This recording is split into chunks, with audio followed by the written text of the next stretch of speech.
Bom, obrigado. Vamos continuar a nossa conversa. Nós estávamos falando sobre o Senhor lutando com Jacó e transformando-o e fazendo-o reagir e fazendo vencer-se a si mesmo. E aí nós temos outro movimento em relação a Jacó. Deus protege Jacó novamente e finalmente Jacó prega a sua fé. O que foi que aconteceu? Diná, filha de Jacó, foi violentada. Os irmãos de Diná, o moço que fez isso, falou com o pai dele e foi tentar consertar a coisa, casando com Diná e unindo as tribos e os clãs. O Jacó aceitou a proposta, mas aí os filhos de Jacó disseram: mas eles têm de se circuncidar porque faz parte do nosso pacto, da nossa aliança com Deus. Se eles não se circuncidarem, não podem fazer parte conosco, e pronto. E aí eles aceitaram e decidiram que iriam ser parte do clã de Israel e adorar o Deus de Israel. Quando todos eles se circuncidaram num único dia, quando eles estavam na pior situação de recuperação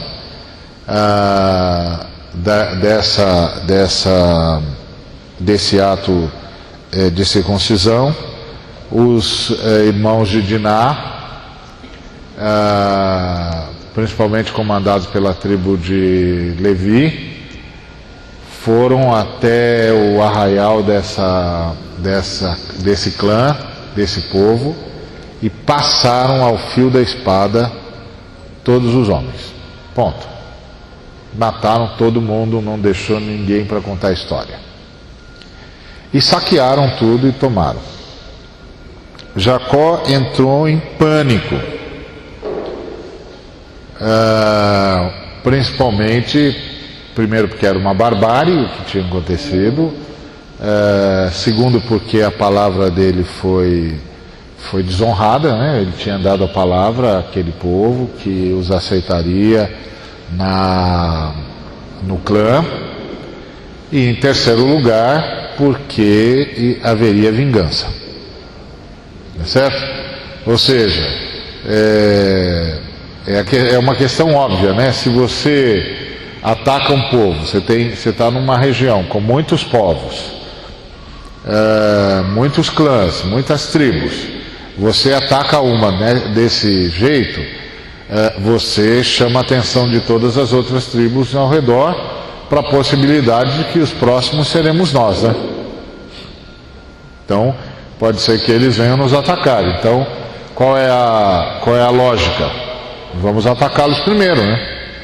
Vamos acabar com eles, porque senão daqui a pouco a gente dorme e não sabe se levanta, porque eles vão e atacam traiçoeiramente, porque tem esse dado. Foi um ataque traiçoeiro, não foi um ataque, não foi uma guerra e eles estavam se defendendo e venceram, não. Eles foram induzindo o pessoal ao erro e criando uma situação para eles estarem numa situação de impossibilidade de reação, de tal maneira que eles não encontraram resistência, porque não tinham como resistir mesmo. E aí o Jacó está desesperado, mas aí ele tem uma experiência com Deus muito interessante. Deus disse a Jacó: levanta-te, sobe a Betel e habita ali. Faze ali um altar ao Deus que te apareceu quando fugias da presença de Esaú, teu irmão. Então disse Jacó à sua família e a todos os que com ele estavam: Lançai fora os deuses estranhos que há no vosso meio, purificai-vos e mudai as vossas vestes. Está vendo? Aqui o Jacó está fazendo com os filhos e noras e membros do clã o que ele não fez com Raquel. Raquel fugiu com o ídolo do pai, o deus estranho que o pai adorava. Aqui o Jacó está exigindo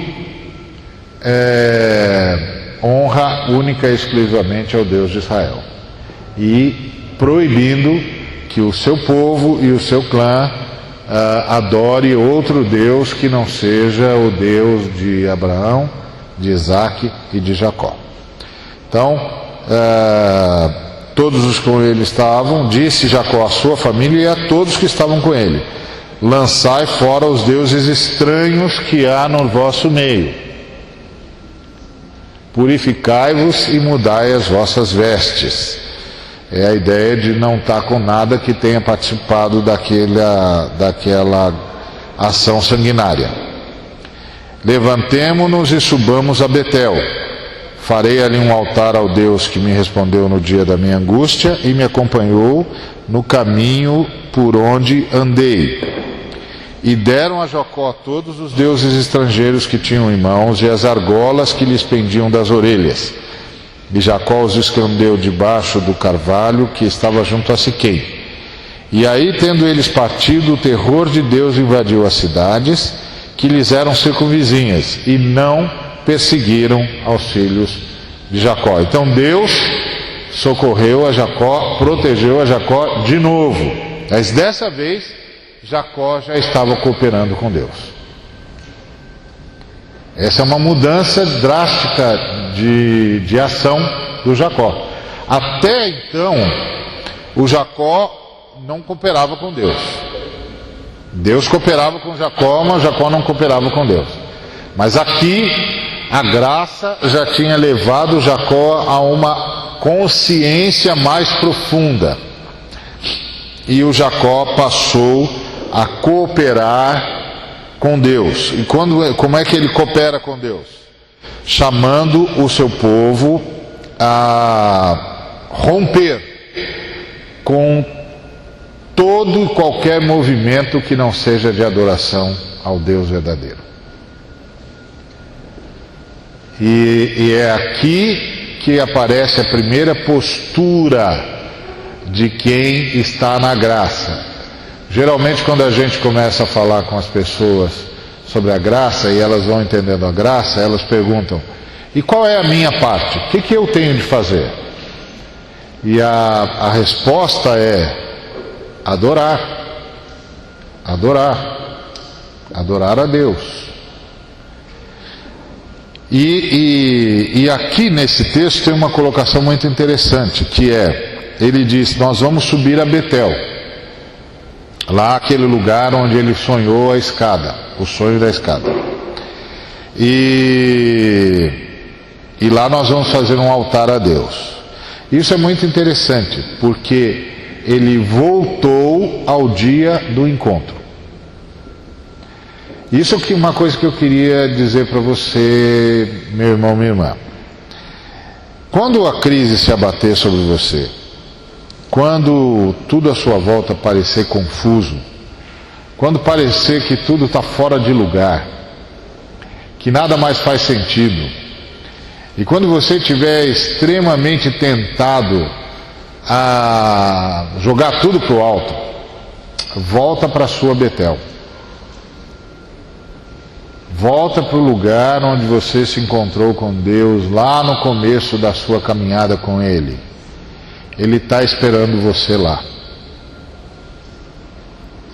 Ele está esperando você lá. E Ele está esperando você lá para lhe dizer: verdade é o que você encontrou aqui.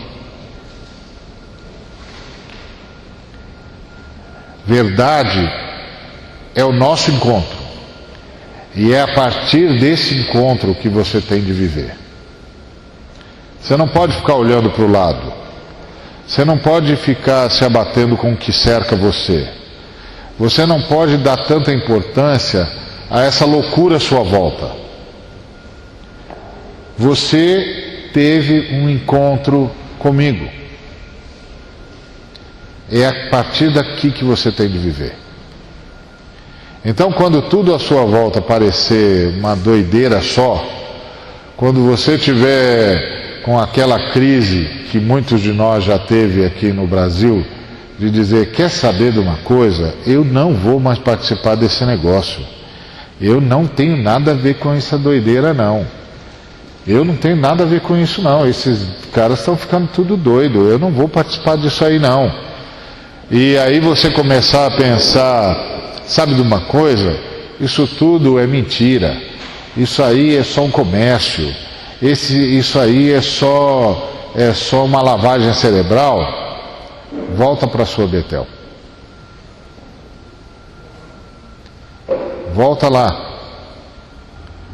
Lá onde você aprendeu que você era a casa de Deus. É ali que está a segurança do seu relacionamento com Deus. Lá onde você se encontrou com Ele, Ele se encontrou com você. Lá onde Ele apareceu para você. E disse, eu sou o teu Deus. Lá onde você se encontrou com Jesus Cristo. É lá a base da sua fé. Não é o que aconteceu, não tem nada a ver com os sofrimentos que você pode ou não ter sofrido, não tem nada a ver com os sofrimentos que você pode ou não ter provocado, e não tem nada a ver com as loucuras que podem ou não ter acontecido à sua volta. Não tem nada a ver com as explorações que você viu ou que sofreu. A sua fé, seu relacionamento com Deus, está na sua Betel. Lá no lugar onde você e Deus se encontraram. Onde você e Cristo se encontraram. E foi apenas e tão somente vocês dois. Não tenha mais ninguém lá. Porque o encontro com o Senhor é sempre pessoal. É sempre pessoal.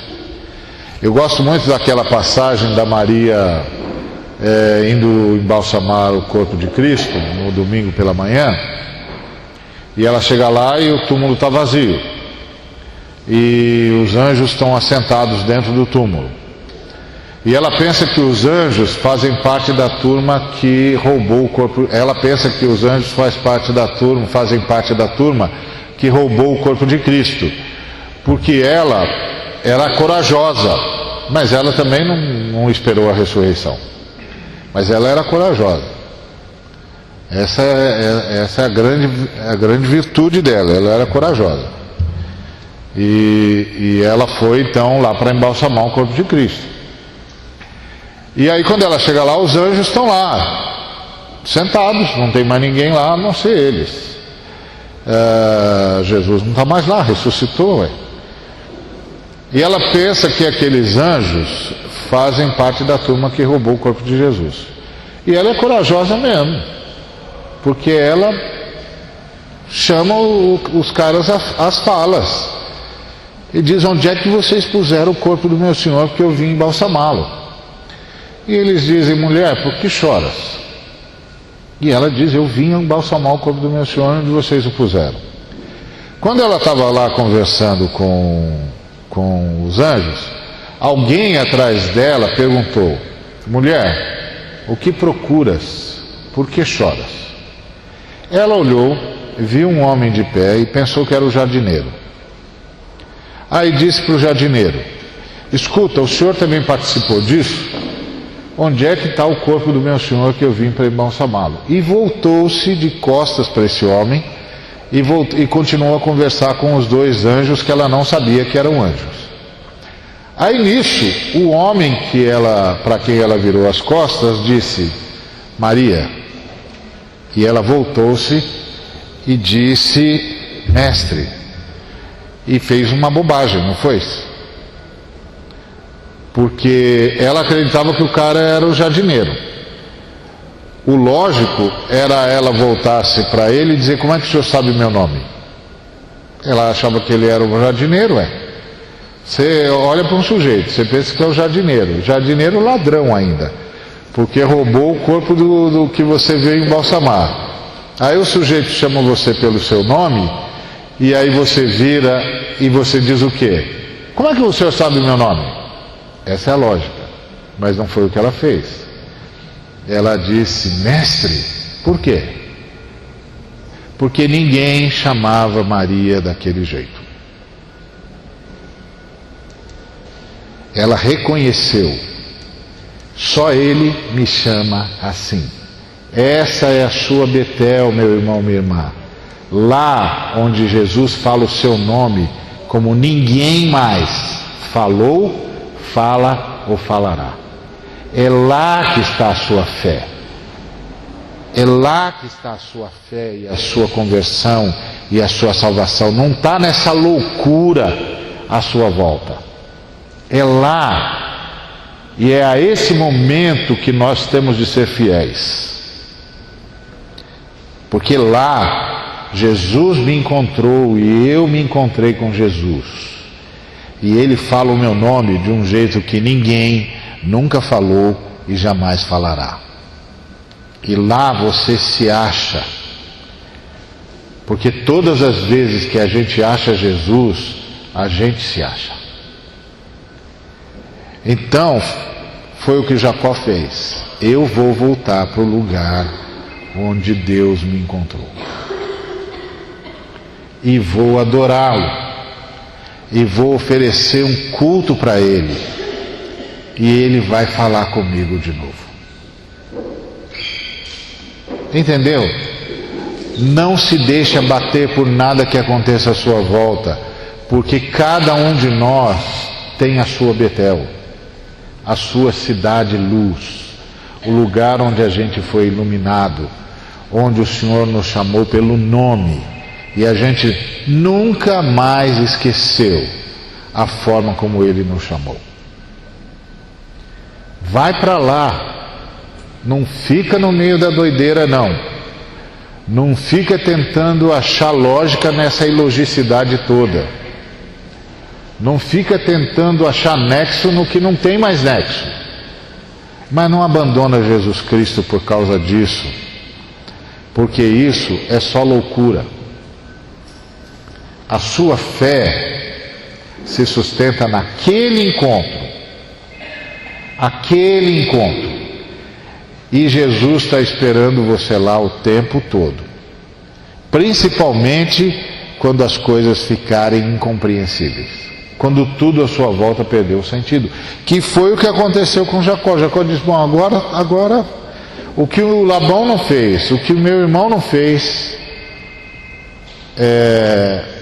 os povos aqui vão fazer por causa dos meus filhos. Mas Deus fez uma coisa impressionante. Deus espalhou o terror dele nas cidades que lhes eram circunvizinhas, e eles não perseguiram aos filhos de Jacó.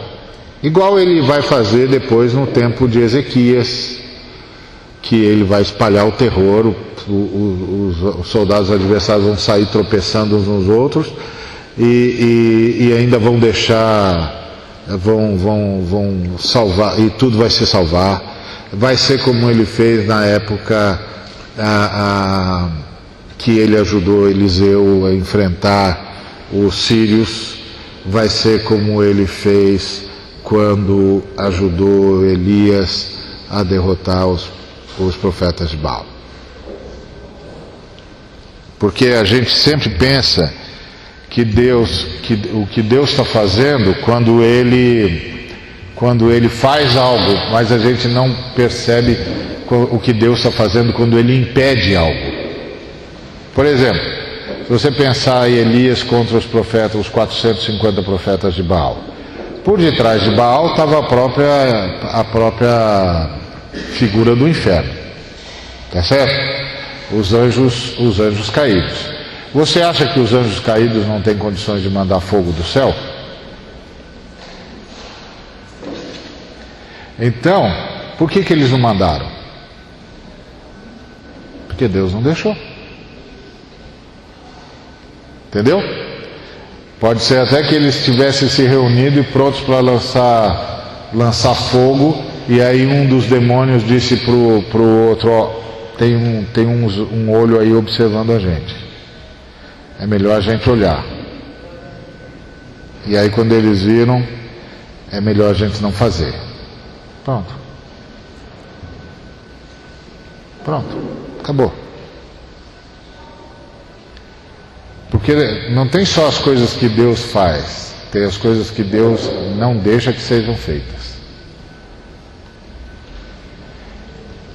E foi isso que aconteceu com Jacó. Ele foi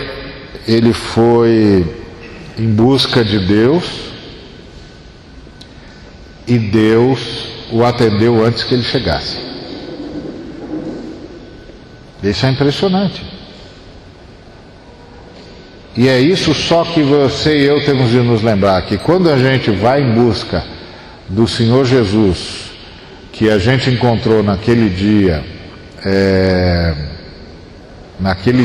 que marcou a nossa existência para sempre, antes de você chegar em Betel, ele já chegou em você. É isso. Antes de você chegar em Betel, em luz, ele já chegou em você. Nunca se esqueça disso. Nunca se esqueça disso. Tem um lugar na história da salvação, que é comum a todos nós, que é só seu. E tem um lugar na história de salvação que, embora a história da salvação seja comum a todos nós, tem um lugar que é só seu. Ninguém mais entra lá, ninguém mais ouve o que só você tem de ouvir. É a cena lá do sepulcro com Jesus falando, Maria. Pronto, não precisou falar mais nada. Porque ela sabia, ninguém fala o meu nome assim, só Ele. E isso, meu irmão, minha irmã, é verdade para cada um de nós. Cada um de nós. E é lá que a nossa fé se sustenta. Porque a fé cristã é um relacionamento com uma pessoa.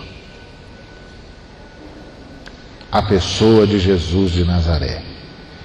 E esse relacionamento com essa pessoa é que nos faz relacionar com todas as outras pessoas. E sermos construtores do condomínio de Deus. Mas cada um de nós, isso é maravilhoso. Não existe igreja abaciada, não. É por isso que você, meu irmão, minha irmã, que é pastor, pastora, você, a gente serve as ovelhas. Mas as ovelhas servem a Jesus Cristo.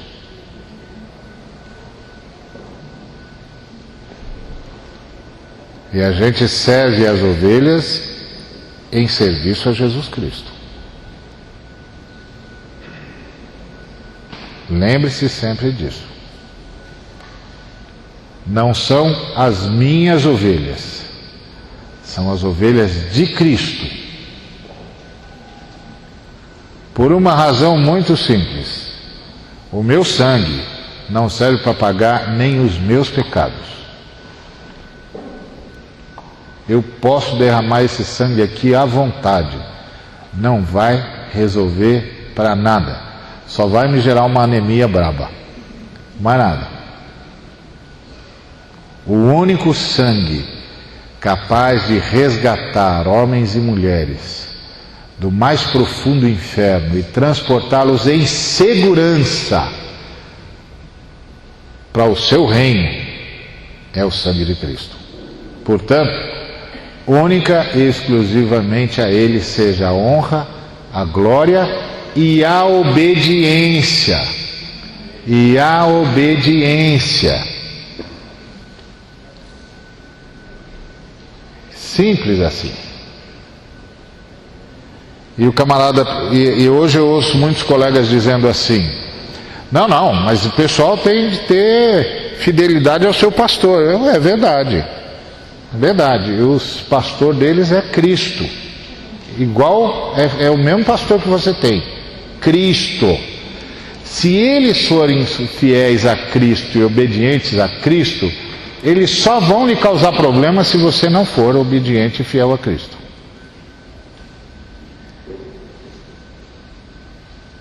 É isso.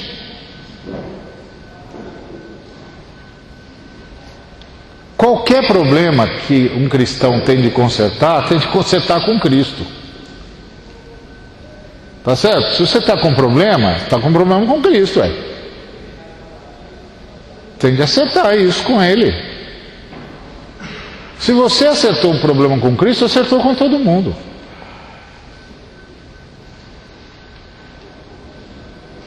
É isso que a gente foi perdendo, porque vai virando esse negócio tirânico, ditatorial. Esquece. Nós somos aqueles que voltaram da grande rebelião e nós voltamos de joelhos aos pés de Cristo. Quem somos nós? Nós somos os que rompemos com a rebelião de Lúcifer e voltamos para Deus por meio de Jesus Cristo e voltamos de joelhos dizendo ao Eterno: só o Senhor é digno de honra, o universo só se entende pelo teu amor e nós não queremos viver outra vida senão em adoração ao Senhor, porque só adorar-te dá sentido à existência. Ponto. Isso é o que nós somos. Qualquer coisa que fugir daí não tem nada a ver com a gente.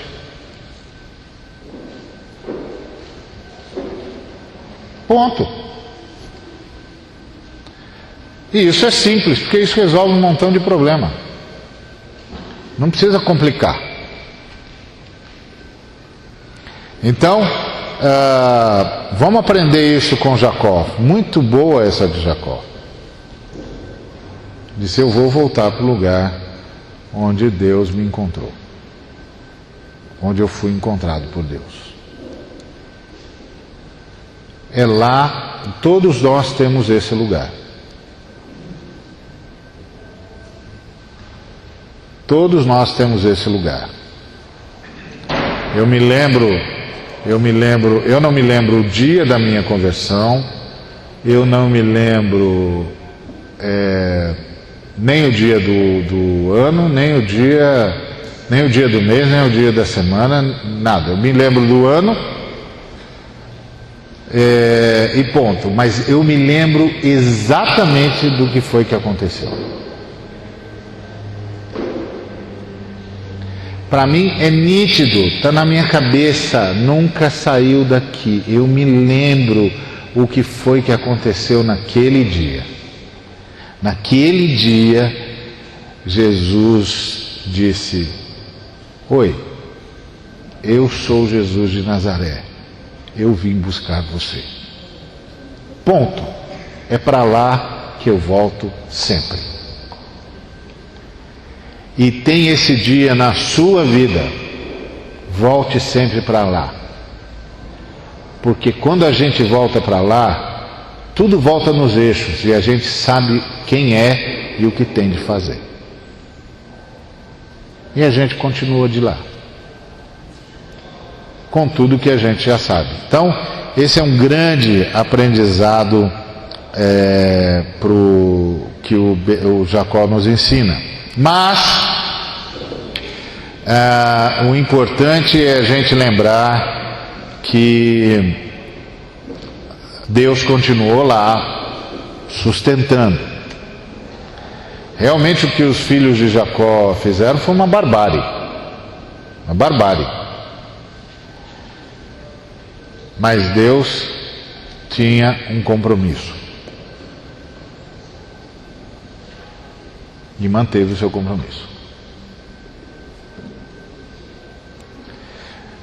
Às vezes a gente pensa assim: não, mas Deus não vai fazer nada? Vai, Ele está fazendo, você é que não está vendo. É que a gente não entende a dinâmica do perdão. Imagina o seguinte: quando Satanás entrou no jardim, ele se disfarçou de serpente. Tá certo? Por que ele se disfarçou de serpente? Porque a serpente fazia parte do jardim, né? E Deus tinha dito para o homem que era para lavrar o jardim e cuidar do jardim. Proteger o jardim. Bom, mas proteger do quê? Está tudo muito bem. Eles dominam sobre a terra. Os animais e todos os seres vivos lhes são submissos. Então proteger do quê? Então isso significa que eles sabiam que tinha um adversário que ia tentar infiltrar-se no jardim. Por isso, o inimigo entra como um elemento do jardim. A serpente também era um elemento do jardim. E eles não perceberam que estavam enfrentando o inimigo. Aqueles de quem eles deveriam guardar e proteger o jardim. E aí acontece toda a história que nós conhecemos, e eles vão perdendo vão pondo tudo a perder. E põe tudo a perder mesmo.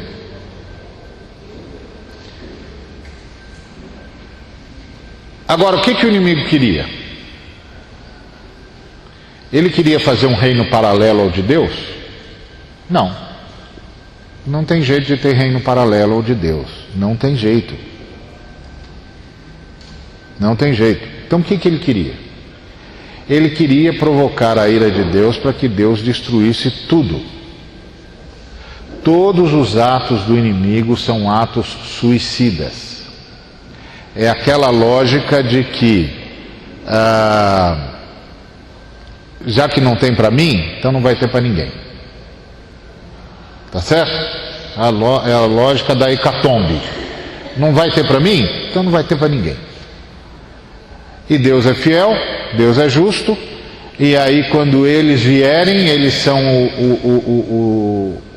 o auge da criação. Com eles vem tudo que Deus criou. Deus vai ter de ser justo e vai ter de destruir tudo. E aí ele convence a humanidade a vir para a rebelião dele, e a destruição não veio. A destruição não veio por quê? Porque Deus é injusto? Não. Porque Deus já tinha descarregado a justiça no Cordeiro. Por isso que o apóstolo Pedro diz que o sangue de Cristo é conhecido com efeito desde antes da fundação do mundo. Deus já tinha descarregado a justiça no Cordeiro antes da fundação do mundo. Deus já tinha providenciado o perdão. Porque o inimigo estava tentando colocar Deus numa encruzilhada. Ou Deus perdoa, ou Deus destrói. Mas como o inimigo não sabe da cruz, não sabe do sacrifício antes da criação do mundo, ele sabe, Deus não pode perdoar, porque perdoar é atentar contra a justiça. E Deus é justo, então Deus vai destruir. Só que ele não sabia que Deus já tinha providenciado o perdão.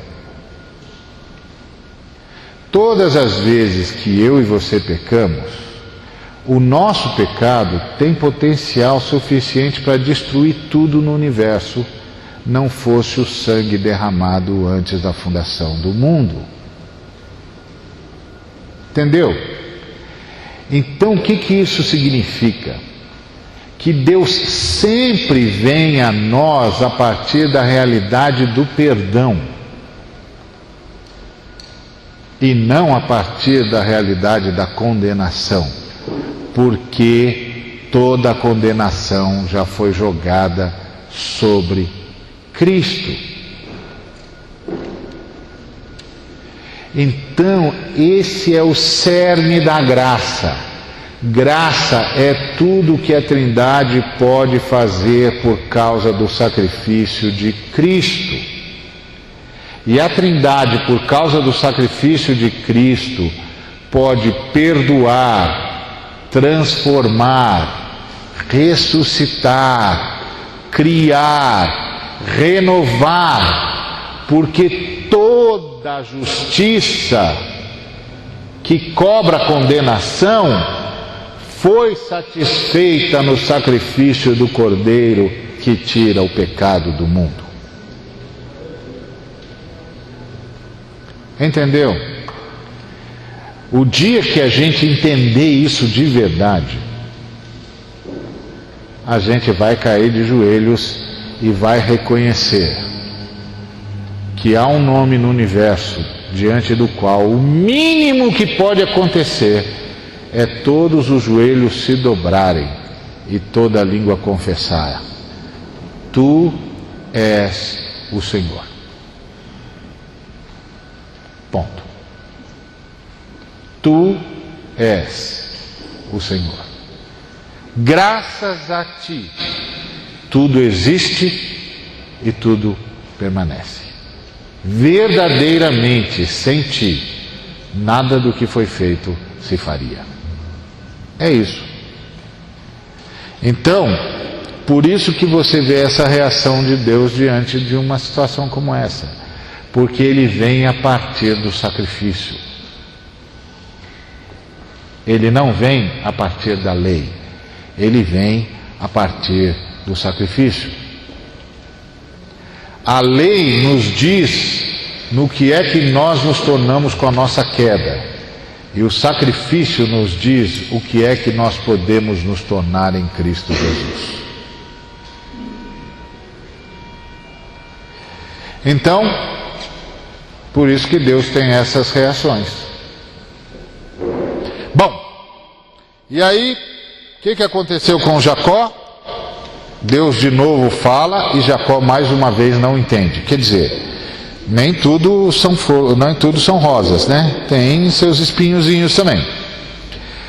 Então o Jacó veio de Padã Arã, Deus apareceu para ele, o abençoou e disse de novo: teu nome é Jacó, não te chamarás Jacó, porém Israel é o teu nome. Ele chamou Israel e disse: eu sou o Deus Todo-Poderoso, ser fecundo, multiplica-te, uma nação e multidão de nações sairão de ti, reis procederão de ti. A terra que dei a Abraão e a Isaque, dar-te-ei a ti, e depois de ti a tua descendência. E Deus retirou-se dele, elevando-se do lugar onde lhe falara. Então Jacó erigiu uma coluna de pedra no lugar onde Deus falara com ele, derramou sobre ele uma libação, e lhe deitou óleo, e ao lugar onde Deus falara, Deus novamente chamou de Betel. Jacó novamente chamou de Betel. Pronto, fez a mesma coisa. Mais uma vez repetiu: aqui é a casa de Deus. Aqui é a casa de Deus. Mas isso é complicado, porque agora ele estava em Padã Arã, já não estava mais em Luz. Então ele é o primeiro cara que disse: Deus mudou de endereço. Ele não está mais lá em Luz agora, ele está aqui em Padã Arã. Quer dizer, não caiu a ficha de que Deus está comigo mesmo. Deus está comigo mesmo. Eu sou a casa de Deus. Meu irmão também é, minha irmã também é, mas eu também sou, E nós todos juntos somos o condomínio de Deus. Não caiu essa ficha ainda. Então, a gente não pode esquecer disso, irmãos e irmãs. Sabe por quê? Porque quando você esquece disso, você fica na mão das pessoas que manipulam o nome de Deus para manipular os outros. Porque eles ficam dizendo que eles têm a unção, que se eles não te abençoarem, você não é abençoado.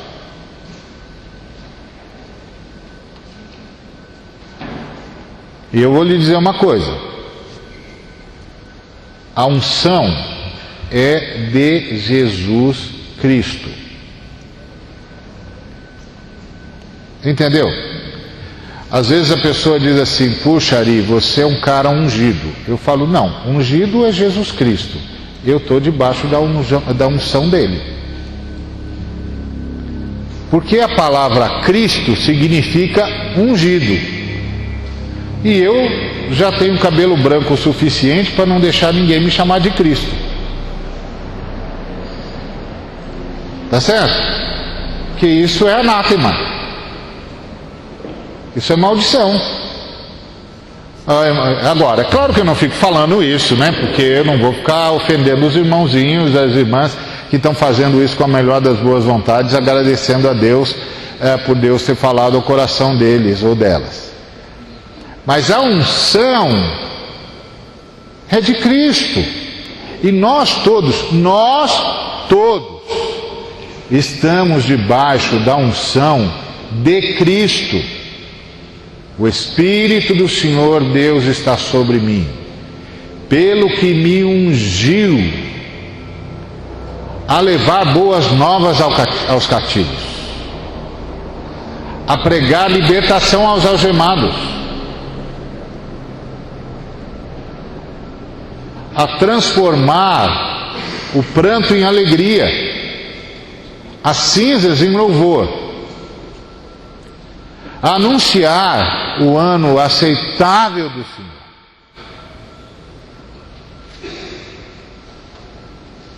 E quando ele terminou de ler essa palavra, ele disse para todos os que o estavam ouvindo na sinagoga de Nazaré: hoje, diante de vocês, cumpriu-se esta palavra. Ponto. Eis o ungido de Deus, e eu estou debaixo da sombra dele. Se você quiser ficar no sol, azar seu. Azar seu. Vem para baixo da sombra você também. Que negócio é esse de cair na tentação de se achar especial? Tem um sujeito especial no universo. Ele está assentado à direita de Deus Pai. E virá de lá para julgar os vivos e os mortos. Todos nós estamos debaixo da unção dele. Nós temos diferenças de função.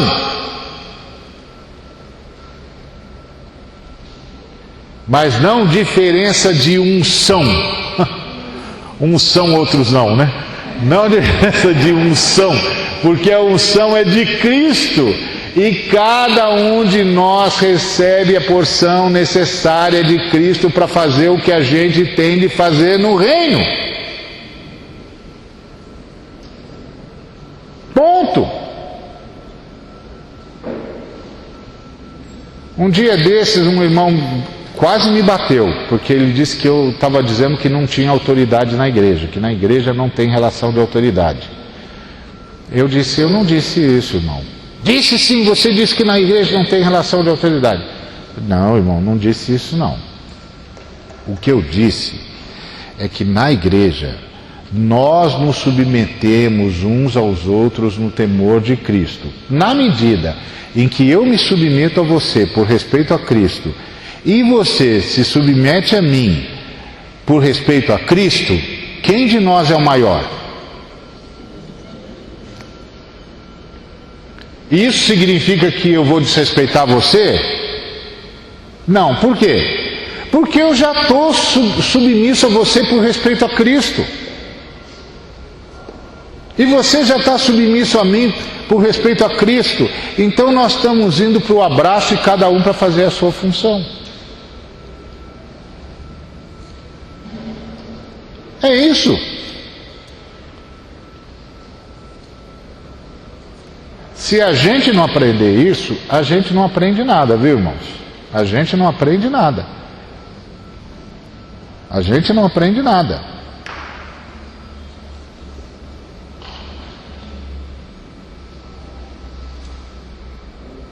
Esse é o ponto. Por exemplo, nós estamos aqui, Deus está me dando a graça de ministrar. E provavelmente alguns aqui dos irmãos e irmãs dirão: Deus me levou lá para ouvir aquela ministração. E eu direi: Deus me enviou lá para ouvir uma ministração que eu recebi do Nilfran sobre enxerto na oliveira verdadeira, que vai mudar toda a minha visão teológica sobre o que Deus está fazendo. Entendeu? Se não, nós não entendemos o que é o reino de Deus, nós não entendemos nada desse negócio, e nós estamos pensando que esse negócio aqui é uma disputa de poder. Isso aqui não é uma disputa de poder, isso aqui é uma troca de bênçãos. Hoje espero estar podendo abençoar, e estou grato a Deus porque estou sendo abençoado. Foi o que o apóstolo Paulo disse: eu estou indo aí para compartilhar um dom com vocês, esperando que vocês compartilhem comigo. Porque isto é a casa de Deus, o condomínio de Deus, e Deus é Pai de todos, está em todos e age por meio de todos. Isso é a igreja de Jesus. Se eu aprender isso, eu não vou disputar poder e pronto, final. O que a gente tinha de disputar é serviço. Você sabe qual devia ser o maior problema, mas assim, o problemão que todo crente devia ter? Era na hora de entrar no elevador. Porque um irmão ia dizer para o outro: primeiro você. Não, faço questão, irmão, você primeiro. Não, você primeiro, por favor, eu quero honrar você. Até que alguém chama o elevador e ele vai embora. Então, se devia ser. Esse é o grande problema. Todo mundo ia dizer assim: gente, tá atrás de crente diante do elevador é um problema, porque eles demoram horas para decidir quem é que entra primeiro. Aí nós vamos ter de fazer um código universal entre os crentes, que é assim: deixa entrar primeiro quem for mais velho. Pronto, aí resolve. Para não atrapalhar quem vem atrás. Esse devia ser o único problema que nós devíamos ter. Porque a nossa postura é de nos submetermos uns aos outros. Então, mais uma vez, o meu irmão Jacó não entendeu que Deus aparece para ele, não porque ele chegou no lugar onde Deus está, mas porque Deus resolveu mostrar-lhe que lugar ele deveria estar. Que é confiando em mim. Confia em mim, eu estou com você. Agora o pessoal diz assim: mas você não tem medo de que isso vai individualizar os crentes e aí a gente não tem mais nenhum relacionamento? Ué, se isso acontecer é porque o sujeito não se encontrou com Jesus. Porque quem se encontra com Jesus se apaixona pela humanidade, principalmente pelos irmãos. Essa é uma das demonstrações mais profundas de que alguém se encontrou com Jesus. Ele vira manteiga derretida, porque vê uma pessoa, quer ajudar todo mundo, quer abençoar todo mundo, quer cuidar de todo mundo. Aí os irmãos mais velhos têm que dizer: calma, não dá para cuidar de todo mundo. Então pergunta a Deus quem aí que você pode cuidar, porque vai ter outros filhos de Deus cuidando dos outros. Se não explodiu numa paixão pela humanidade e principalmente pelos irmãos, então o encontro não foi com Jesus. Entendeu? Então, Deus falou de novo com o irmão, mas ele não entendeu, porque ele chamou o lugar de Betel de novo. Ele disse: olha, você é o Israel, eu sou o Deus Todo-Poderoso, se multiplica, está tudo bem com você agora, a terra que dei a Abraão e Isaque eu estou dando a você, e depois de você para a sua descendência. Aí ele disse, puxa, ele podia ter dito, puxa, finalmente voltei para minha casa. Aí ele disse, isso aqui é a casa de Deus, e chamou de Betel de novo. Ele não entendeu de novo. Entenda, Betel é você, mas também é o irmão do lado, a irmã do lado. E é por isso que nós nos submetemos uns aos outros. Sabe por quê que eu me submeto a você? Porque Deus mora em você.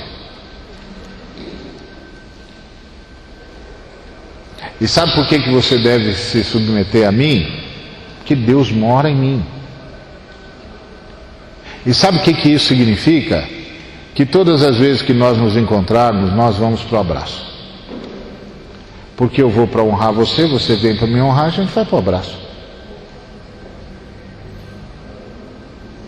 E sabe o que isso vai fazer? Vai fazer eu ter medo de magoar você e de romper a minha comunhão com você e a unidade que deve haver entre nós. Isso vai fazer você ter o mesmo medo. Então todas as vezes que eu tiver de ministrar para você, eu vou primeiro chorar por você. E todas as vezes que você tiver de ministrar para mim, você vai primeiro chorar por mim.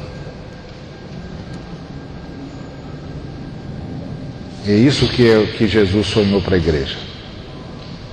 Entendeu? E aí, vamos para o finalmente.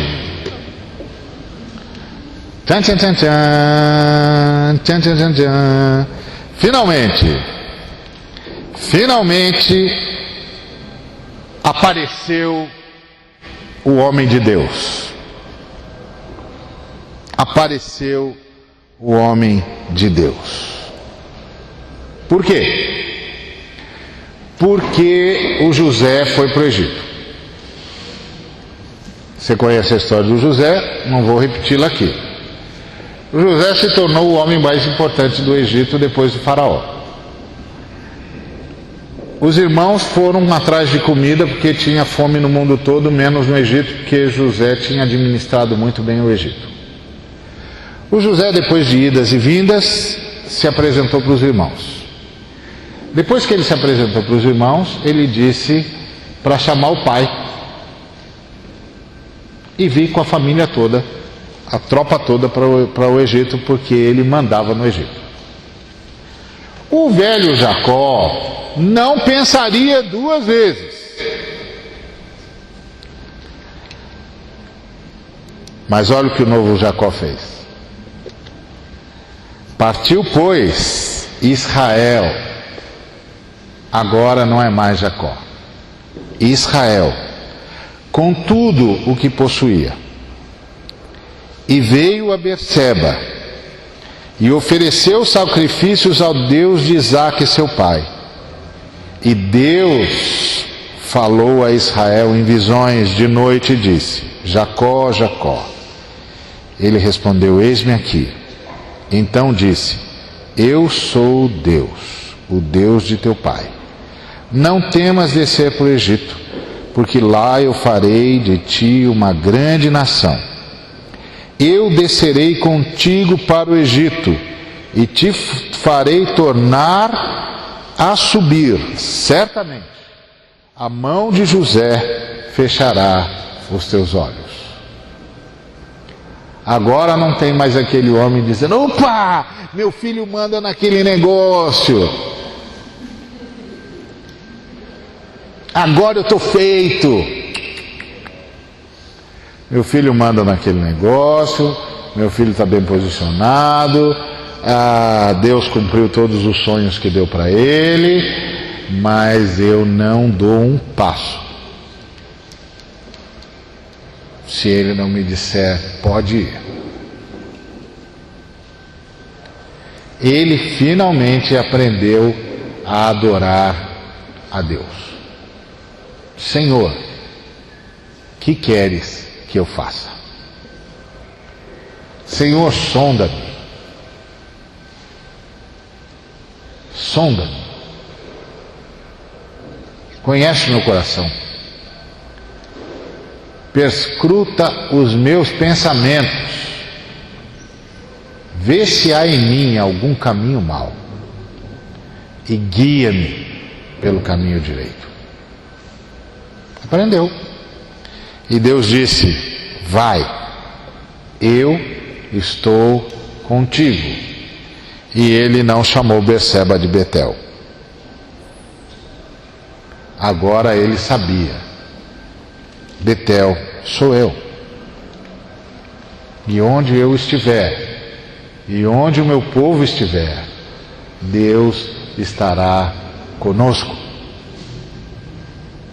Deus estará conosco. E aí, ele se levantou de Berseba, e os filhos de Israel levaram Jacó, seu pai, e seus filhinhos e as suas mulheres nos carros que Faraó enviara para o levar. Tomaram seu gado, seus bens que haviam adquirido na terra de Canaã, e vieram para o Egito com toda a sua descendência. Seus filhos e os filhos de seus filhos, suas filhas e as filhas de seus filhos, e toda a sua descendência levou-os consigo para o Egito. Por que agora? Porque José reina? Não. Agora não tem mais esquema não. Estou indo para o Egito porque Deus disse, pode ir. Não importa mais quem reina. E também não importa quem não reine.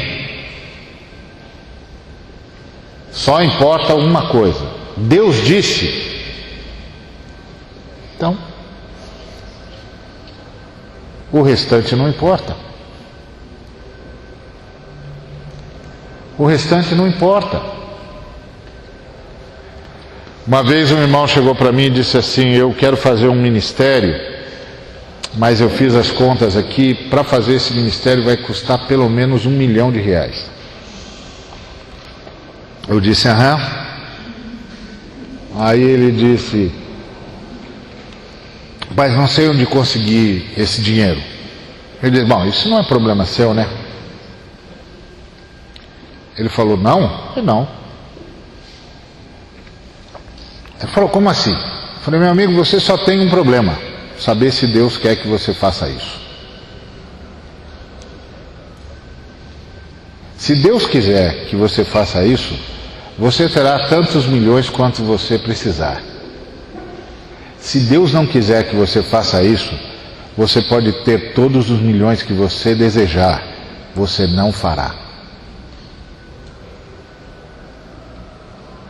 Você só tem um problema: Senhor, é isso que o Senhor quer? Pronto. O pessoal diz que o George Miller administrou durante a vida cerca de 300 milhões de dólares. 300 milhões de dólares é dinheiro, hein? Ó. Sabe como ele fez isso? Qual foi a estratégia do George Miller para conseguir tudo isso? Orou. E foi cuidar de 2.000 crianças. Deus deu a George Miller 300 milhões de dólares porque Deus queria que ele cuidasse de 2.000 crianças. E cuidasse bem. O problema é que está todo mundo querendo andar sobre as águas, mas não quer ir curar o pessoal de Genezaré.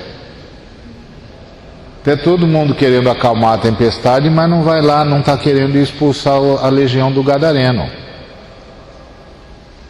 Está todo mundo querendo andar sobre o mar aberto, mas não está querendo libertar escravos. Então para que Deus vai abrir o mar para você? Só para você bater no peito e dizer que Deus abriu o mar para você? Por que Deus vai fazer você andar sobre as águas? Só para você ficar batendo no peito e eu sou melhor que vocês porque eu ando sobre as águas? Jesus andou sobre as águas porque o pessoal de Genezaré estava esperando ele, e lá ele curou todos os enfermos. Jesus acalmou o vento e a tempestade porque tinha um desgraçado de um ser humano tomado pelos demônios, nem personalidade tinha mais, não tinha mais nome, não falava mais, só os demônios falavam. Eles tinham roubado a sua alma, roubado a sua personalidade, roubado a sua psique. E Jesus foi lá libertá-lo. E Jesus foi lá acabar com o poder daquela legião. E Jesus foi lá anunciar àqueles agentes do inferno: o reino de Deus chegou e os seres humanos serão libertados. Chegou a libertação da raça humana. Vocês nunca mais vão fazer com os seres humanos o que vocês fizeram. Acabou. Então você quer ver Deus fazer chover milhões de dólares na sua vida? Vai cuidar das vidas que o Senhor está querendo que você cuide. Vai libertar os escravos que Deus está querendo que você liberte. Vai curar os enfermos que Deus está querendo que você cure. Vai libertar os endemoniados que Deus está querendo que você liberte. E Deus dará a você tudo o que você precisar para fazer o que tem de ser feito. Então, foi isso. O Jacó finalmente ouviu Deus. E aí, o que aconteceu? Deus passou a ter um representante na terra finalmente. Está vendo a graça? Está vendo o que a graça está fazendo? O que a graça fez com um sujeito enganador? Está vendo o que a graça fez com um sujeito cheio de esquema? Está vendo o que a graça fez com um sujeito mentiroso que usou até o nome de Deus para mentir? Está vendo o que a graça de Deus fez com um sujeito covarde, que botou toda a sua família como escudo vivo entre ele e o irmão? Aprenda uma coisa nas Escrituras Sagradas, meu irmão, minha irmã. O herói nas Escrituras Sagradas é o Deus de toda graça. Às vezes a gente é tentado a fazer sermões assim: seja como Abraão. Meu amigo, Deus teve de falar com Abraão pelo menos 2 vezes antes de ele sair. Ele só saiu depois que o pai morreu em Padã Arã. Primeiro Deus apareceu para ele em Ur dos Caldeus. Ele foi com o pai e toda a turma para Arã. Esperou o pai morrer.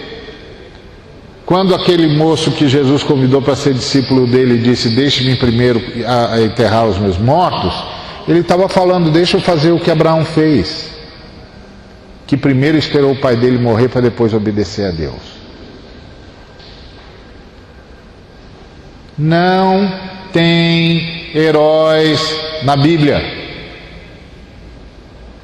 a não ser o Deus de toda graça, que pega um sujeito marcado pela mentira e pela covardia e transforma num príncipe.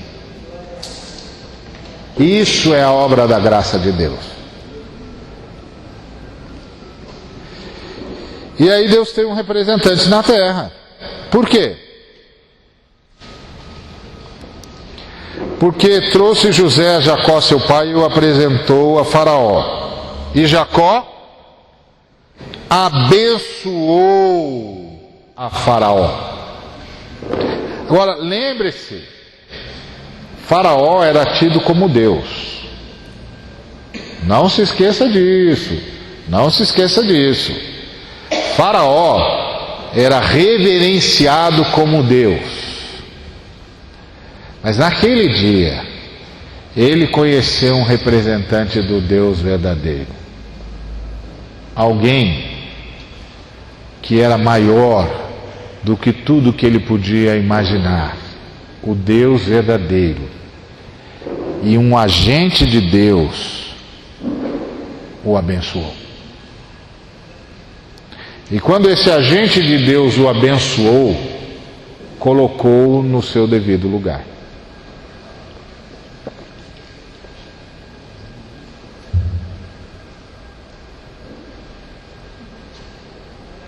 Você não é Deus, moço, mas há um Deus que quer o seu bem.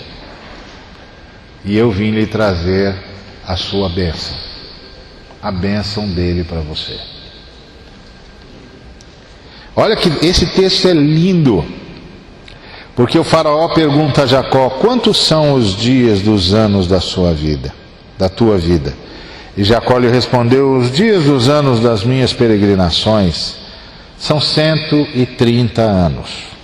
Poucos e maus foram os dias dos anos da minha vida, e não chegaram aos dias dos anos da vida de meus pais, nos dias das suas peregrinações.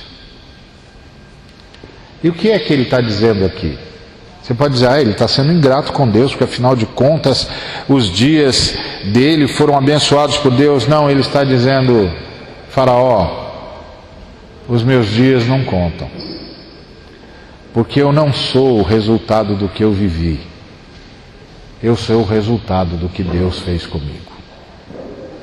Não foram os meus dias que me fizeram sábio, não foi a forma que eu vivi que me fez especial, não foram os anos que eu passei pela terra que me fizeram conhecer.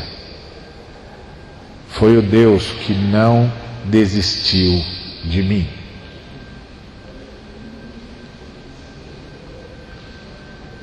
Eu não vivi tanto quanto os meus pais. Meus pais viveram mais, souberam mais. A bênção que eu estou lhe dando não tem nada a ver comigo. Não tem nada a ver com o tempo que eu vivi, nem com a forma que eu vivi. Tem a ver com Deus que não desistiu de mim. Percebe? E aí termina: e tendo Jacó abençoado a Faraó, saiu de sua presença. Isso é extraordinário. Porque aqui devia ter escrito assim: tendo sido abençoado por Faraó, Faraó o despediu.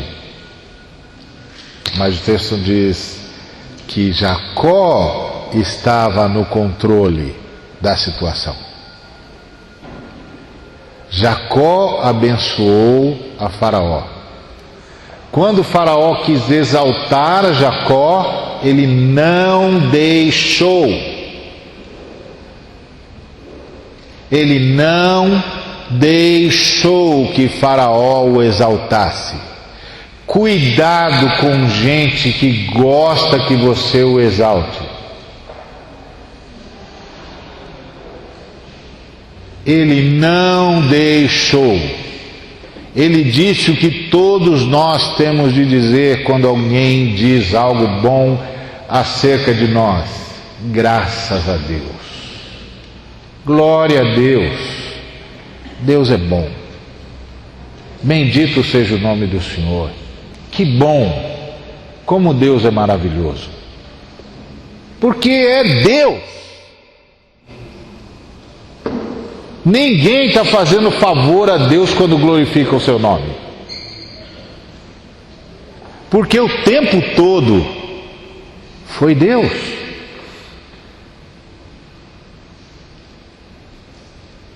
Um dia, todos nós estaremos na presença do Senhor. E Ele vai nos receber de braços abertos. Fica tranquilo, Ele não vai passar filme nenhum da sua vida, não vai envergonhar você, porque tudo está na cruz.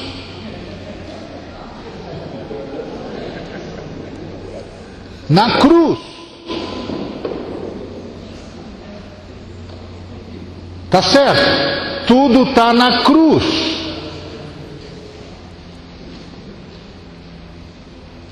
Lembre-se, Deus, para ter relacionamentos significativos conosco, não abriu mão de saber o futuro, abriu mão de saber o passado. Colocou todo o nosso passado na cruz. Está na cruz, não tem mais esse filme na filmoteca de Deus.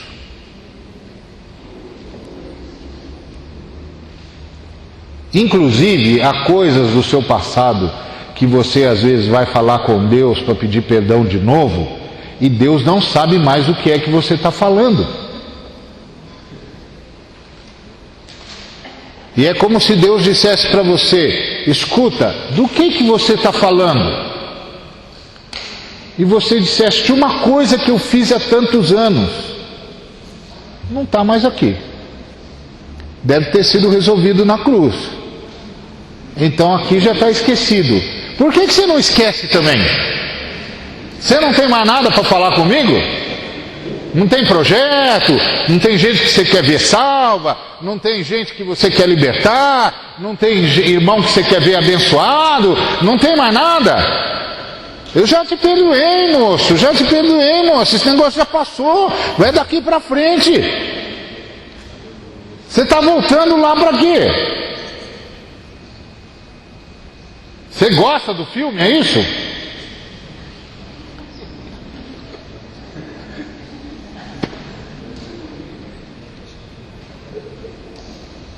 Deus esqueceu. Esqueça. Só não se esqueça do que você ainda não se arrependeu. Então, do que você não se arrependeu, não é para você ficar se lembrando, é para você se arrepender. Ora bolas, vai lá, fala: Deus, fiz isso porque sou um safado, preciso de perdão. Não vai lá se defender, não. O problema é que o sujeito vai: Senhor, eu não sei como eu pude fazer. Qualquer um sabe como é que eu pude fazer isso. Eu sou um safado. Safado só faz isso mesmo. Eu não sei como eu pude roubar. Eu sei, sou ladrão. Ladrão rouba. Por isso que eu preciso de perdão, senão eu estava apresentando desculpa. Tá certo? Quando eu tenho de chegar num lugar, peguei o ônibus quebrou, não tem mais nenhum outro ônibus na linha, eu chego 5 horas depois, porque só 5 horas depois alguém do sistema de transporte público se lembrou que aquele bando de seres humanos também precisavam viajar, terminar a viagem. Eu vou pedir perdão? Não, eu tenho desculpas para apresentar para você. Eu estava vindo, estava tudo certo, o ônibus quebrou, o sistema, você sabe como é que funciona? Não funciona. Eu só cheguei, atrasei 5 horas, porque é isso. Pronto, e você vai dizer: tudo bem, está desculpado. Ou seja, eu entendo o que aconteceu com você. Agora, quando eu peco contra você, eu peco, eu sou safado. Quando eu minto para você, eu minto porque eu sou mentiroso. E arrepender-se é dizer: eu sou um mentiroso. O único jeito de você me ajudar é me perdoando, porque eu não posso falar mais nada, não posso pedir mais nada e não posso apresentar desculpa nenhuma. Ore por mim. Me ajude. E é assim que a gente faz com Deus, e Deus diz: os teus pecados estão perdoados, levanta, toma o teu leito e anda. Vai embora. Está tudo resolvido. Você está perdoado. É isso. Aí está resolvido. E aí, meu irmão, minha irmã, acabou, não tem mais filme nenhum, não. Já passou, já era. Isso aí já foi incinerado. Foi crucificado, acabou. Agora vai para frente. Tem um montão de coisa para fazer aí, irmão. Um bocado de coisa para fazer aí, irmão. Tem gente para ser abençoada, gente para ser curada, gente para ser convertida, gente para ser abençoada com alimento, com roupa, com palavra de salvação, com abraço, com carinho. Tá cheio de problema para ser resolvido que só a gente pode resolver, ué. Vai ficar empacado no que Deus já perdoou e nem lembra mais?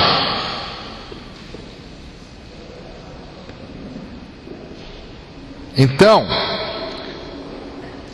Quando o faraó tentou exaltar o Jacó, ele não deixou. Porque ele sabia a quem se devia toda a glória. E como é que a gente não deixa? Dizendo para os irmãos, não fui eu, foi Deus, fala com Deus. Não, isso aí é bobagem. Mesmo porque quem aplaude a criatura, aplaude o Criador. Se um irmão canta bem, eu aplaudo mesmo. Bravo! Eu estou reconhecendo a criatura e estou reconhecendo que ele tem um Criador fantástico capaz de lhe dar esse dom. E ele vai reconhecer o Criador. Isso é que é sadio. Isso é sadio. Às vezes você encontra o irmão e diz, é Deus. É igual aquela história do irmão que chegou para o outro e disse, rapaz, você é um baterista maravilhoso.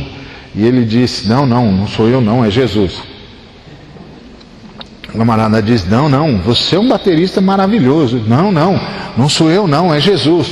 Não, você é um baterista maravilhoso. Não sou eu, sou Jesus. Irmão, Jesus é um baterista muito melhor do que você. Mas você é um bom baterista também, isso é maravilhoso.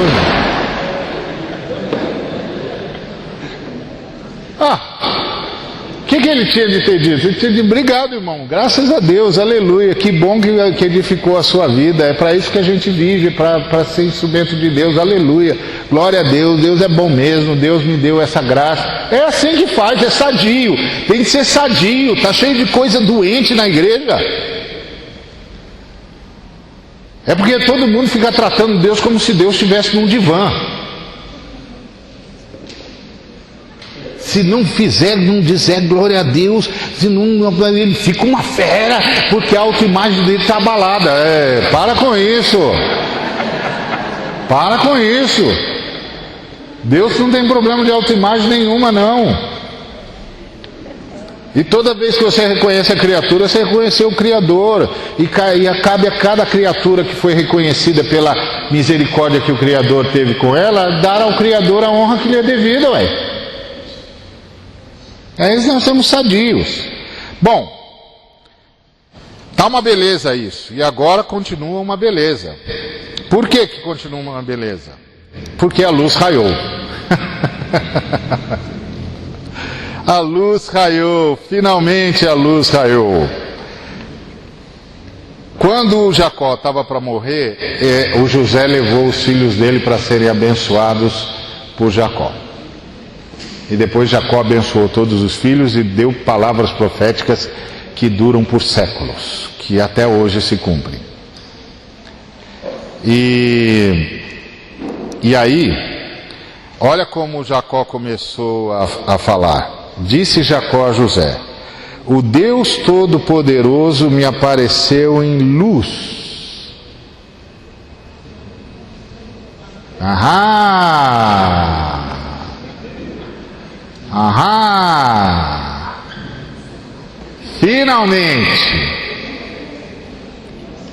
Finalmente ele percebeu, Deus me apareceu em luz na terra de Canaã e me abençoou e me disse, eis que te farei fecundo e te multiplicarei. Agora ele sabia.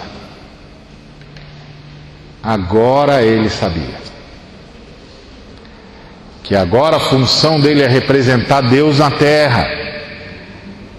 É falar em nome de Deus, é abençoar em nome de Deus. E é isso que a graça quer fazer de mim e de você, pessoas que falam em nome de Deus e que abençoam em nome de Deus. Você sabe o que é um negócio legal? É quando o cara chega e fala assim, os esotéricos fazem muito isso. Os esotéricos dizem assim, tem pessoas que são iluminadas. Eu vou dizer uma coisa, graças a Deus não é nenhum cristão. Porque os cristãos não são iluminados, os cristãos são luminosos. Porque o Senhor Jesus disse, vós sois a luz do mundo. Ele não disse, sobre vós incide a luz do mundo. Ele disse, vós sois a luz do mundo. Eu acendi vocês. A vida, a minha vida está em vocês. E o que foi que o João disse? Nele estava a vida, e a vida dele ilumina todo mundo. Os esotéricos dizem, luz é vida, e nós dizemos, vida é luz.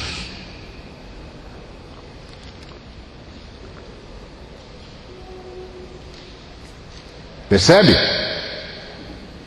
A vida de Cristo está em mim e em você, meu irmão, minha irmã. E a vida de Cristo nos acendeu na história. Nós somos luz. Nós somos mais do que iluminados. Nós somos luminosos. E somos luminosos porque dentro de nós está a vida de Cristo. E a vida de Cristo é a luz do mundo. E nós estamos aqui para iluminar a todos. E nós iluminamos a todos até eles se tornarem luminosos.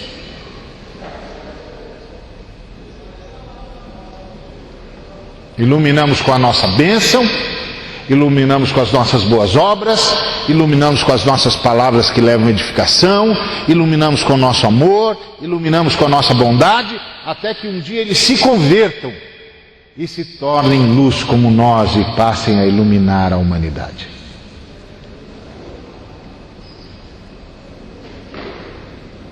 Isso é a fé cristã, isso é a fé cristã.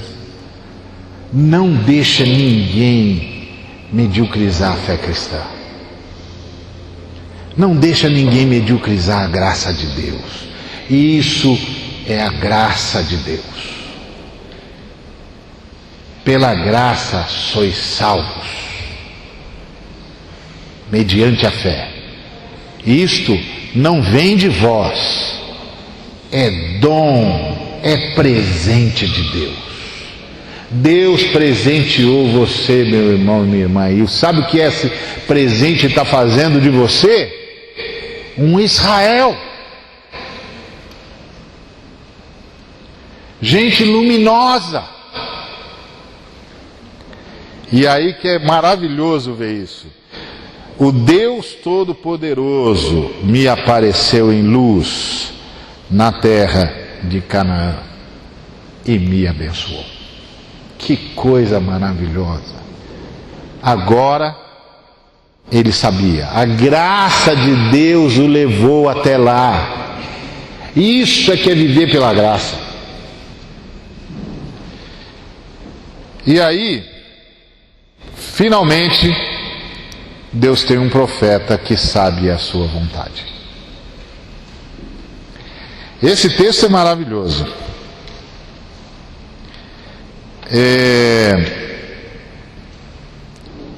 O José levou os filhos para o pai abençoar. E aí depois tomou José a ambos, a Efraim na sua mão direita e a esquerda de Israel, e a Manassés na sua esquerda, a direita de Israel, e fê-los chegar a ele. Mas Israel estendeu a mão direita e pôs sobre a cabeça de Efraim, que era o mais novo, e a sua esquerda sobre a cabeça de Manassés, cruzando assim as mãos, não obstante ser Manassés o primogênito. E abençoou a José, dizendo: o Deus em cuja presença andaram meus pais, Abraão e Isaque, o Deus que me sustentou durante a minha vida até este dia. Ó, que coisa! Nós temos outro ser humano aqui, gente. Isso aqui é salvação. Você percebe que isso é o que a salvação faz? Nós temos um outro ser humano aqui. Um ser humano foi salvo.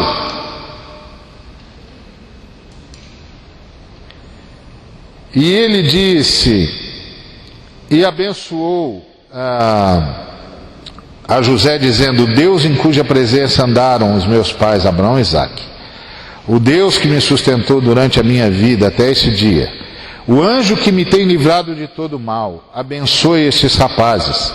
Seja neles chamado o meu nome e o nome de meus pais, Abraão e Isaque, e cresçam em multidão no meio da terra. Olha, isso é maravilhoso, porque agora ele está dizendo, é o Deus de Abraão, o Deus de Isaque e o meu Deus. Ele andou comigo e me sustentou a vida toda e me livrou de todo mal, e agora eu invoco a bênção dele, porque finalmente eu sei de quem eu estou falando. E isso é extraordinário. Me lembro de uma senhora que chegou para um pastor e disse, eu não vou mais em tal lugar e nem em tal lugar, porque Deus me disse, o pastor alto lá. Deus não lhe disse isso. Aí ela disse, pastor, o senhor não pode dizer isso. E o pastor disse, eu já estou lhe dizendo e vou repetir. Deus não lhe disse isso. Isso a irmã está tirando do seu coração. Deus não lhe disse isso. E aí a irmã virou para o pastor e disse, como é que o senhor sabe? E ele deu a resposta impressionante. Eu conheço Deus. E sei que Ele não fala essas coisas. Eu tenho andado com Deus e Deus tem andado comigo. Eu sei que Ele não fala essas coisas. A irmã vai voltar para sua casa, vai dobrar os seus joelhos e vai falar com Deus. Se Ele lhe disser o contrário do que eu estou lhe dizendo, a irmã vem até aqui e me amaldiçoe. Mas se Ele lhe disser o que eu estou lhe dizendo, obedeça-o. Porque a irmã está permitindo que o diabo contamine o seu coração. Isso é andar com Deus. Foi o que Jacó disse. Eu sei de quem eu estou falando. E aí o que aconteceu? Vendo José que seu pai pusera a mão direita sobre a cabeça de Efraim, e isso foi desagradável para José. E o José tomou a mão do seu pai para mudar da cabeça de Efraim para a cabeça de Manassés. E disse José a seu pai, não assim, meu pai, pois o primogênito é este. Põe a mão direita sobre a cabeça dele. Mas o seu pai o recusou e disse, e essa frase é extraordinária. Ele disse, eu sei, meu filho, eu o sei. Eu sei a vontade de Deus. É isso que a graça quer fazer conosco. A graça quer nos levar num dia em que eu não precisarei mais buscar a vontade de Deus. Eu a saberei. Porque isso é comunhão com Deus. Foi isso que Jesus prometeu. Um dia, vocês não precisarão falar mais ao Pai em meu nome, porque Ele mesmo falará com vocês. Com isso Ele não estava saindo da cena, Ele estava dizendo que Ele completaria o seu trabalho, levaria a gente a ter uma comunhão com o Pai tão grande, que quando a gente precisasse saber a vontade de Deus, nós saberíamos. E foi isso que o Jacó disse. Eu sei, meu filho. Eu o sei. Isso é a graça. Esse é o Deus de Jacó. E aí, sabe o que aconteceu? Deus finalmente é glorificado. Pois dele é o reino, o poder e a glória. E sabe o que isso significa?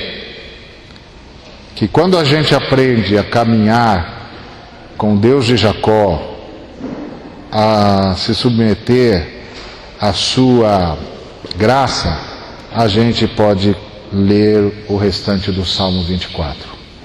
Levantai, ó portas, as vossas cabeças. Levantai-vos, ó portais eternos, para que entre o Rei da Glória. Quem é o Rei da Glória? O Senhor, forte e poderoso. O Senhor, poderoso nas batalhas. Levantai, ó portas, ó portas as vossas cabeças.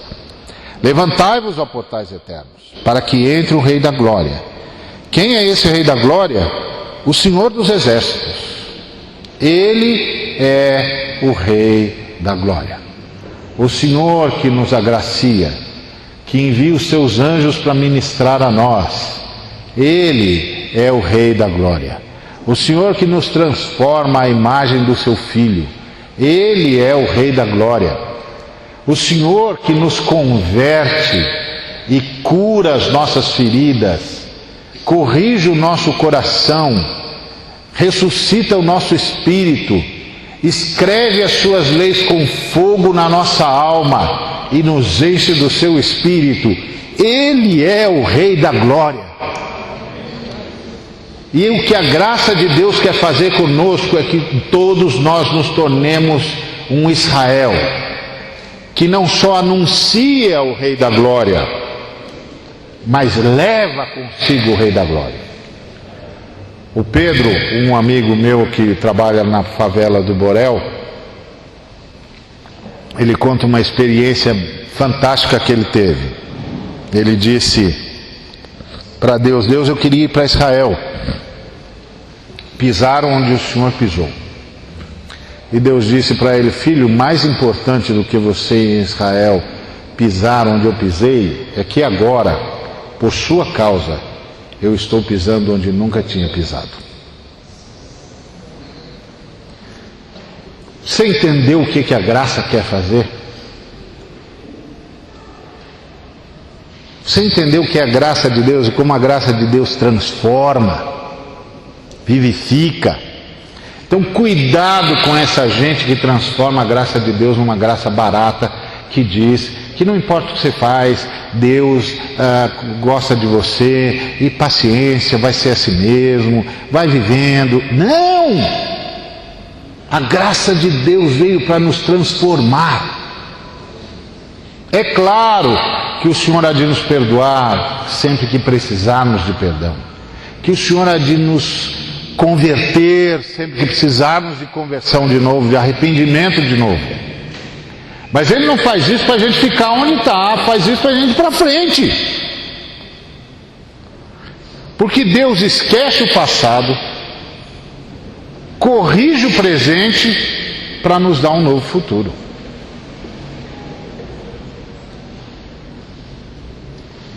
Senão a gente não entendeu. Então, aí todo mundo pergunta: bom, então o que a gente faz? Qual é a nossa parte? Primeira parte nossa é consciência de necessidade, que é como começa o Salmo 24. O Senhor pertence à terra e tudo que nelas habitam. Foi Ele que afirmou sobre os mares. E quem é que pode subir à presença do Senhor e quem pode permanecer lá?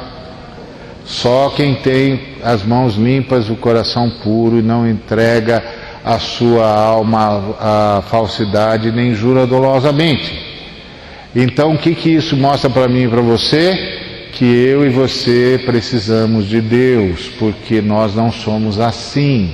E só a graça de Deus pode nos declarar pessoas assim. E só a graça de Deus pode nos transformar em pessoas assim. Então, consciência de necessidade. Pai, eu preciso de Ti. Sonda-me, ó Deus. Sonda-me, ó Deus. Conhece o meu coração. Perscruta os meus pensamentos. Vê se há em mim algum caminho mau. E guia-me pelo caminho direito, por amor ao Teu nome. Sonda-me, ó Deus. Então, qual é a sua parte? Ficar o tempo todo exposto a Deus. ficar o tempo todo exposto a Deus. Mas o que eu faço? Fique exposto a Deus. Mas como eu decido a vida? Bom, você já sabe o que é pecado e o que não é, não sabe? Ah, isso eu sei. Então faça tudo aquilo que você sabe que não é pecado. Mas e se eu estiver fazendo alguma coisa sem saber, estou ofendendo Deus? Fica tranquilo, Deus avisa você. Você acha que Deus é um torturador? Que mantém você numa situação estática, você não pode se mexer porque pode ser que você peque? Para com isso, ande de acordo com o que você alcançou. E se der algum problema, fica tranquilo, Deus avisa você. Deus avisa você porque você está exposto a Deus. De tudo que se deve guardar, guarda o teu coração. Vigia se o teu coração está sempre exposto a Deus e dizendo: Deus, sonda-me, sonda-me. Conhece os meus sentimentos, o meu coração, perscruta os meus pensamentos. E se tiver algum caminho mau, guia-me pelo caminho direito. Isso é ficar exposto a Deus. Outra coisa, o que eu faço? O que eu devo vigiar para estar na graça? Senso de propósito. Não se contente em ser menos do que a graça de Deus pode fazer na sua vida. E é óbvio que eu não estou pensando em você ser líder, em você ser rico, ou essa baboseira toda. Estou pensando em você ser gente como Jesus. Não admita ser menos gente do que Jesus. Corra em direção a Ele. Não admita amar menos do que Jesus pode fazer você amar. Não admita perdoar menos do que Jesus pode fazer você perdoar. Não admita ajudar menos do que Jesus pode fazer você ajudar. Não admita realizar menos do que Jesus pode fazer você realizar. Transforme tudo que vier na sua mão em culto a Deus. Faz para Jesus, para Ele ficar contente. Considere cada pessoa diante de você, abençoa cada pessoa que você cruzar. Não admita abençoar menos do que Jesus abençoaria. Claro que você não vai fazer com perfeição, e claro que isso não significa que você não vai errar, que numa hora você vai ser traído pela irritação, etc, etc. Mas lembre-se, Deus sempre trabalha conosco a partir da perspectiva do sacrifício de Cristo. Deus desce agora do Gólgota e não do Sinai. Entendeu? Antes, se você quisesse encontrar Deus, você subia o Sinai. Agora você sobe o Gólgota, a montanha da caveira, para encontrar Cristo crucificado,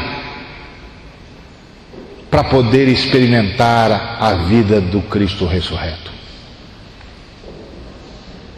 Eu não sei porque muitos na igreja brasileira ainda continuam subindo o Sinai, quando agora é a hora de subir ao Gólgota. Não é um desprezo ao Sinai, é que o Sinai foi que nos trouxe ao Gólgota. Porque tudo que o Sinai gritava para nós é: vocês precisam do Gólgota, senão vocês não terão esperança. Isso foi o que o Sinai gritou para a gente noite e dia e noite, com alaridos e com relâmpagos e com trovejos. O grito do Sinai é: vocês precisam do Gólgota. O Gólgota chegou. E agora a gente sobe ao Gólgota para poder desfrutar da ressurreição enquanto aguardamos Jesus pôr os pés em Sião. Percebe? Porque um dia ele vai fazer isso. Ele vai rachar o Sião no meio e todo olho o verá. E até lá, nós estaremos cada dia mais fazendo com que os portais se levantem para que ele passe. Através da nossa pregação, através das nossas boas obras, através da nossa vida, através da nossa obediência, através da nossa adoração. E essa é a nossa vocação. E aí não tenha medo de viver.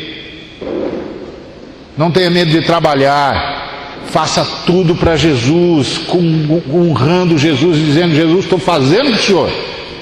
Igual o cara que cavava valeta lá, que eu gosto dessa história, que é uma coisa de louco. Cavava valeta para a prefeitura e aí demorava para subir no caminhão porque ficava olhando para o buraco que cavou, com o queixo apoiado no cabo da enxada. Um dia os colegas tomaram coragem e perguntaram para ele: o que você fica olhando para o buraco em vez de vir logo para o caminhão? Diz: não estou olhando para o buraco não, estou conversando com Jesus. E o que é que você conversa com Jesus? Eu digo para ele assim: Jesus, o senhor está vendo essa valeta aqui? Pode ter igual, melhor não tem não. Eu fiz para o senhor. Fiz para o senhor. Cada vez que eu dei um golpe aqui com a enxada, cada enxadada, eu estava pensando: vou fazer uma valeta que Jesus vai gostar, para que o senhor saiba que eu sei por quem vivo e por que vivo. Então, Jesus, está aí, essa valeta eu fiz para o senhor. Faça tudo para o senhor, faça tudo para o senhor, seja o que for. Por isso que para nós não tem serviço glorioso e serviço humilde, porque tudo a gente faz para cultuar a Deus. O camarada diz: eu vou pegar esse cara aí, vou dar um serviço indigno dele. Que indigno o quê, moço? Eu vou transformar isso em culto já já. Vou transformar isso em culto já já, vou fazer para Jesus. E aí Jesus vai gostar, e se Jesus gostar, ele vai decidir se eu continuo fazendo esse serviço para ele ou se eu faço outro. E se Jesus decidir que eu faço outro, eu vou fazer outro. Mas o fulano não quer. Quem? Não, porque ele está armando quem? Aonde? Do quê? Dá licença, estou falando com Jesus aqui.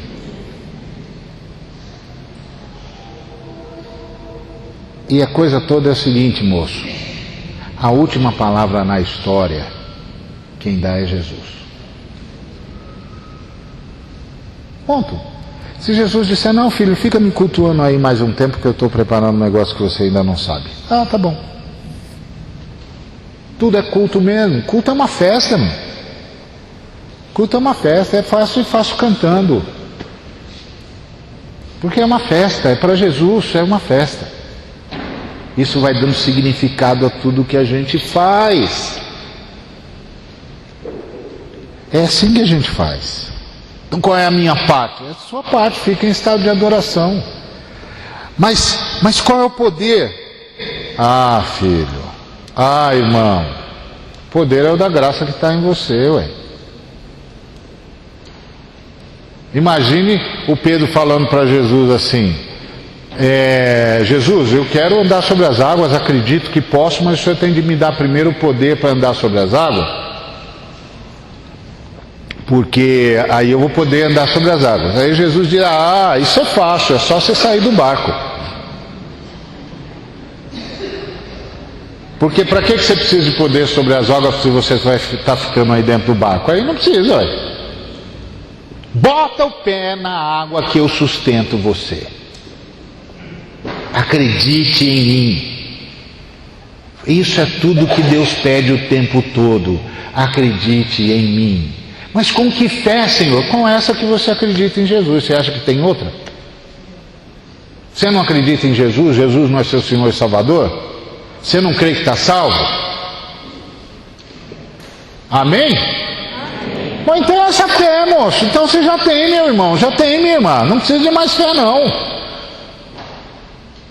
Ué, se você tem fé suficiente para crer que foi arrancado das garras de Satanás, do império das trevas, e transportado em segurança para o reino de Jesus Cristo, que outra fé que você está precisando?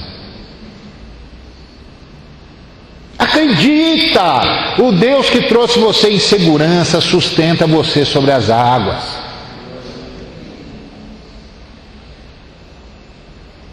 É isso. O problema é que tem de acreditar em Jesus. E isso quer dizer que a gente tem de mudar a nossa forma de pensar, que foi o que o Paulo falou lá em Romanos 12. E o que é mudar a nossa forma de pensar? É a experiência de Pedro. Vamos para o Pedro de novo. Quando Jesus disse, vem, e o Pedro saiu do barco, naquela fração de segundos que o Pedro saiu do barco, ele passou por uma revolução. Por quê? Porque o Pedro é um grande pescador, conhece tudo sobre o mar, principalmente aquele, ele vivia daquilo.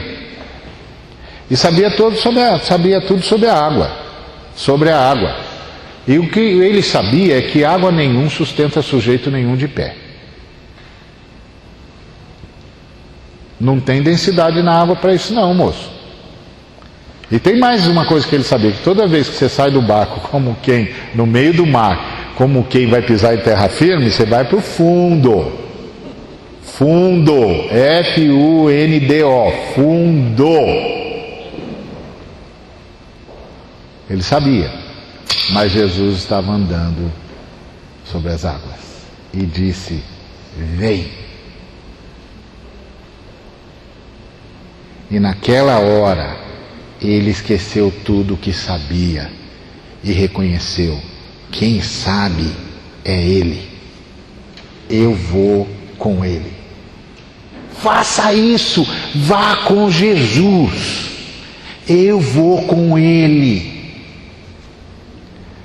Se você tem de perdoar alguém, comece a falar em nome de Jesus, eu abro meu coração para perdoar você, está perdoado.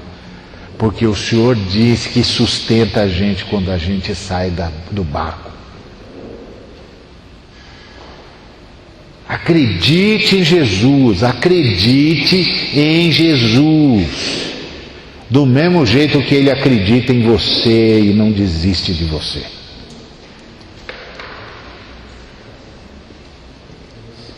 Acredite em Jesus.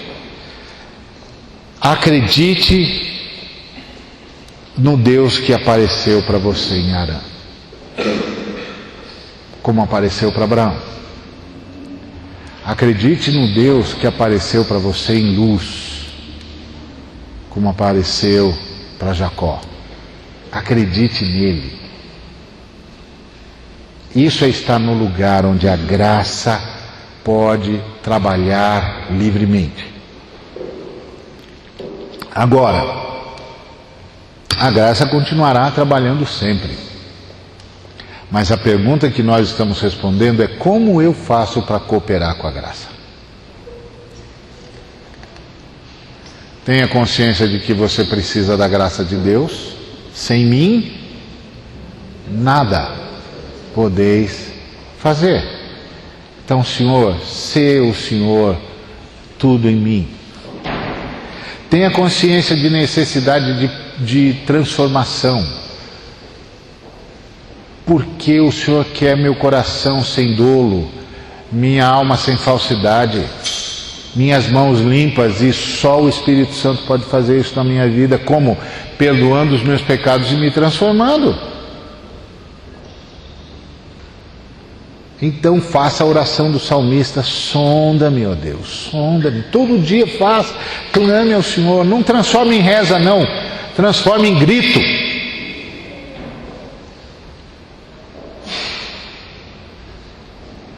Porque isso é que é orar. Não transforma em reza, transforma em grito. Sonda-me, ó Deus, e confie. Deus falou.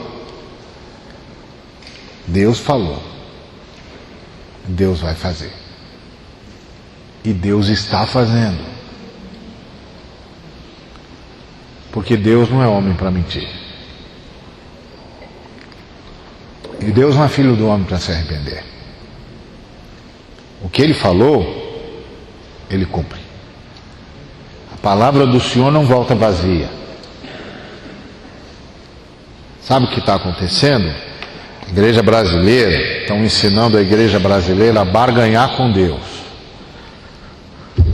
Mas Deus está esperando fé. Porque não tem barganha possível com Deus. Vá barganhar com Deus, Ele vai dizer para você, tá bom. Bota aí sobre a mesa tudo que você tem, que não fui eu que dei, que a gente pode conversar.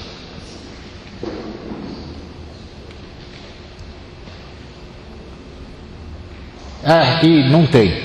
Então, não tem negócio, né? Eu vou negociar com você como? Eu tenho um negócio, você não tem? Você não tem nada? Você veio negociar o quê? Nada. Bom, então o que você quer que eu faça para você?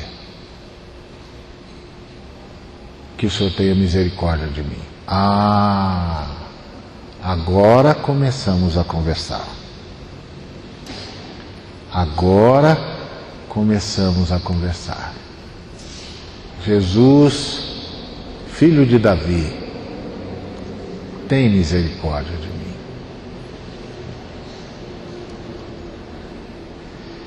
O segredo para viver na graça, e na graça é consciência de necessidade, senso de propósito e confiança em Deus que lhe apareceu em Harã.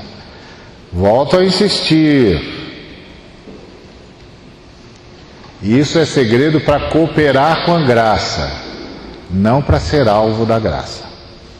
Porque alvo da graça, minha irmã, alvo da graça, meu irmão, você já é. Agora, se você quer cooperar com a graça, que está querendo transformar você em uma pessoa cada vez mais parecida com Jesus, o caminho é esse. Faça a oração, sonda-me, ó Deus, a oração do salmista, a oração do Bartimeu, tem misericórdia de mim. E saia para fazer a vontade de Deus todos os dias. Não quer dizer que todos os dias você vai conseguir fazer a vontade de Deus, mas saia de casa para isso.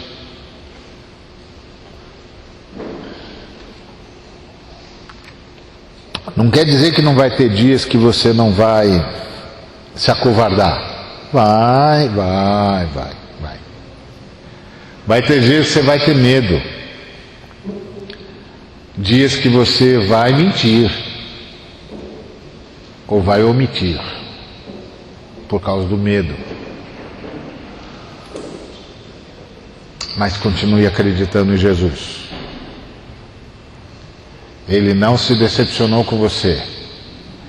Ele vai estender a mão para você e dizer, tá bom, você ainda não está pronto para andar sobre as águas, vamos para o barco. Vamos para o barco, eu vou com você.